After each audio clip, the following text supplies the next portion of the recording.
तो भैया बहुत टाइम बाद दर्शन हुए और आज हम पढ़ेंगे भैया फ्रेडरिख विलियम नीचे के बारे में। ठीक है, इतने में फ्रेड लिख दिया हमने short form. Will to power के ऊपर पहले भी लेक्चर्स बना रखे हैं, बट यहाँ पे थोड़ी सी बात करनी थी psychological aspect, will to power के साइकोलॉजिकल एस्पेक्ट के बारे में, और एक इंडिविजुअलिस्टिक रिप्रेजेंटेशन किस तरीके से फ्रेडरिख विलियम नीचे करना चाहते थे। फिर से हम इस लेक्चर में बताएंगे नीची नहीं है, नीचे नहीं है, निश्चय नहीं है, इट्स नीचा। ठीक है, नीचा। अब सीन सिंपल सा ये है कि फ्रेडरिख नीचा, सबको पता है कि सोसाइटल नॉर्म्स के बहुत ही ज़्यादा विरुद्ध थे। भाई सोसाइटी में हर्ड मेंटालिटी मत रखो, जो कि एक साइकोलॉजिकल इम्पैक्ट डालता है। इनका मेन कॉन्सेप्ट हमेशा हर्ड मेंटालिटी से रहा है। तुम्हारा slave mentality, slave morality, morality mentality, morality, heard morality, कि तुम भेड़ बन के अपना अस्तित्व मत खो दो, कि भूल जाओ तुम हो कौन। ये आसपास के लोग, ये भेड़ चाल तुम्हें पुश करेगी। ओ जी नौकरी कर लो, ओ जी कुछ चंद पैसे सिक्योरिटी कमा लो, रिस्क मत कभी मत लेना, रिस्क कभी नहीं लेना, डर जाओ, सहम जाओ, बैठ जाओ। पैसा तुम्हें भी कमाना है ना, पैसा एक सरकारी अफसर को भी कमाना है, पैसा एक बिजनेसमैन को भी कमाना है। लेकिन सरकारी अफसर अपनी 30 साल डंडा पड़वाने के लिए राजी है कि मैं 30 साल डंडा पड़वा लूँगा, लेकिन जीना मेरे को वही लाइफ है। रैदर एक बिजनेसमैन कहता है कि मैं वो 5 साल में करके दिखा दूंगा। लेकिन कोसा किसको जाते हैं? धंधा करने वाले को। क्यों? सोसाइटी ने बोला। एक ट्रेडिशनल राउट है, एक ट्रेडिशनल मोरालिटी है कि इसी तरीके से आपको चलना है। धर्म के पहलू बन गए हैं वो, कि हम धार्मिक हैं, हमको हमारा ये काम है कि पढ़ लो, लिख लो, अच्छे मॉरल सिस्टम वाला आदमी बनो, अपने बीवी बच्चों को केटर करो, बीवी का ध्यान रखो, बच्चों को पढ़ाओ, गाड़ी होनी चाहिए, थोड़ा बहुत पैसा इधर उधर दान दे देना चाहिए, है ना। तो ये है तुम्हारी हर्ड मेंटालिटी, हर्ड मोरालिटी। इसके ऊपर इन्होंने चर्चा करी कि भाई इंडिविजुअल अपने को जानो, अपने अंदर जाके खुद को पहचानो, कौन हो तुम। उबरमेंश का कॉन्सेप्ट भी इसी से निकल के आता है। उबरमेंश एक प्रोसेस है, एक इंसान की इंडिविजुअल पर्सनालिटी के बीच में, कि ये एक इंसान की पर्सनालिटी है, ये प्रोसेस है, पूरा प्रोसेस। और यहां तुम बनते हो उबरमेंश, यहां तुम हो स्लेव मेंटालिटी में, यहां तुम बनते हो उबरमेंश। अपने आप को पहचानोगे, be it philosophy, be it art, be it music, लेकिन अपने को जानना बहुत ज़रूरी है। जो जानना नहीं समझते कैसे जानना है खुद को, वो खो जाएंगे, भेड़ चाल में खो जाएंगे, स्टैटिस्टिक बन के मरेंगे। एक टर्म, एक शब्द कोश इन्होंने दी नीचे ने, विच वॉज क्रिएटिव इंडिविजुअलिज्म। ये याद रखना, क्रिएटिव इंडिविजुअलिज्म, इंडिविजुअल लिख दिए, क्रिएटिव इंडिविजुअलिज्म, की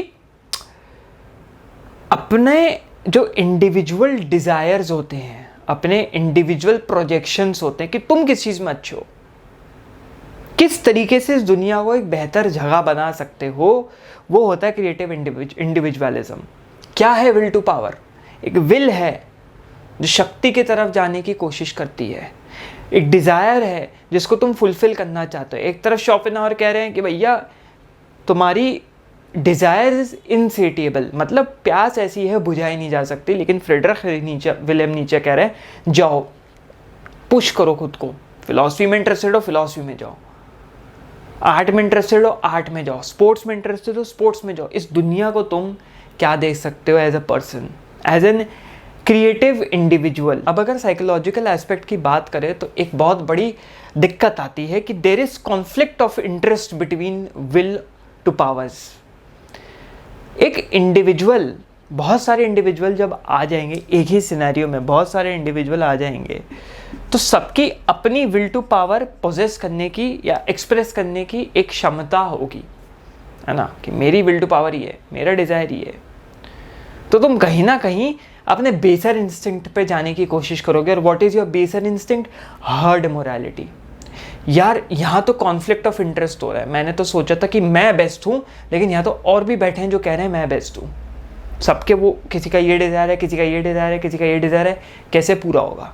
चलो यार वापस चलते हैं। धंधे वाले की मैंने बात करी, जहाँ धंधा नीचे आना, एक एग्जाम्पल एंटरप्रेन्योर बिजनेसमैन का ले रहे हैं क्योंकि मैं खुद एक एंटरप्रेन्योर बिजनेसमैन हूँ। तब जहाँ धंधा नीचे आना शुरू होता है, इंसान सोचता अरे यार तो डूब रहे हैं, ट्रेडिशनल राउट लेते हैं, हर्ड मोरालिटी, हर्ड मेंटालिटी, जो ट्रेडिशनल राउट है उस पे जाओ। अपनी विल टू पावर को तुम इंडिविजुअलिस्टिक से वापस कलेक्टिव पावर में ले आते हो। कलेक्टिवली तुम्हारे को कंट्रोल किया जाएगा, और इन्हीं सब चीज़ों से तुम सेल्फ मास्टरी हासिल कर सकते हो, जिसको ऊबरमेंस का कॉन्सेप्ट कहा गया है। अपने इंस्टिंक्ट समझो, अपने ट्रिगर समझो, अपने पर्सनालिटी समझो, अपने अंदर जाके जानना खुद को समझो, तो तुम एक सेल्फ इम्प्रूवमेंट, सेल्फ मास्टरी के पथ पे निकल पड़ोगे। क्योंकि तुम अगर अपने बेसर इंस्टिंक्ट्स पे कंट्रोल कर लोगे तो तुम दुनिया जीत लोगे। तो इस कॉन्सेप्ट को नीचे ने बहुत जगह यूज़ करने की कोशिश करी। इटर्नल रेकरेंस के ऑफ द सेम के कॉन्सेप्ट में यूज़ करने की कोशिश करी, लेक्चर जाके देखो। ऊबरमेंस के कॉन्सेप्ट में यूज़ करने की देखी तो एक तरीके से वीव कर दिया इस कॉन्सेप्ट को ऑफ विल टू पावर। मैंने इसको अपने थोड़े तरीके से समझाने की कोशिश करी। किताबी भाषा अलग होगी, बुक्स में चीज़ अलग होगी, लेकिन अगर प्रैक्टिकली तुम इन चीज़ों को समझने की कोशिश करो। Nietzsche is considered to be a writer, भाई राइटर है, सोशल क्रिटिक है, पोएट है, जो भी तुम कह लो, लेकिन अगर बैठ के समझो। अब लोगों ने पढ़ लिया, ठीक है भाई, नीचे अरे मूविंग गॉड इज डेड, और भाई मज़ा आ गया, नहीं, लाइफ में कैसे इम्प्लीमेंटेशन हो सकता है इन चीज़ों का, किस तरीके से उनकी बातों को तुम समझ सकते हो, क्योंकि वो वाइड स्प्रेड एक्सेप्टेड चीज़ें हैं। ये बात अलग है कि तुम जब नीचा की चीज़ पढ़ते होगे तुम्हें लगता होगा यार ये तो मैंने भी सोचा था, यार ये तो कॉन्सेप्ट मैंने भी समझा था, ये कॉन्सेप्ट तो पढ़ने से पहले ही मुझे पता था। लेकिन नीचा को जब पढ़ोगे तो वो चीज़ वैलिडेट हो जाएंगी, अच्छा मेरे जैसा ये भी है। एक बंदा आया था जिसको दुनिया एक्सेप्ट करती है, एक दुनिया मतलब एक सर्कल एक्सेप्ट करता है। तो बहुत ज़रूरी है समझना, प्रैक्टिकली अप्लाई करना। Philosophy is all about practicality, philosophy is not boring, it's about how you live your. क्योंकि मेरी लाइफ में भी एक ऐसा फेज चल रहा है जिसमें बहुत हार्डशिप्स आ रही हैं, बहुत मेरे पास चूज़ करने के, तो मेरे को खींचा जा रहा है, स्लेव मोरालिटी में खींचा जा रहा है। तो स्लेव मोरालिटी जी लो या इंडिविजुअलिस्टिक सेल्फ जी के ऊबरमेंस बन जाओ।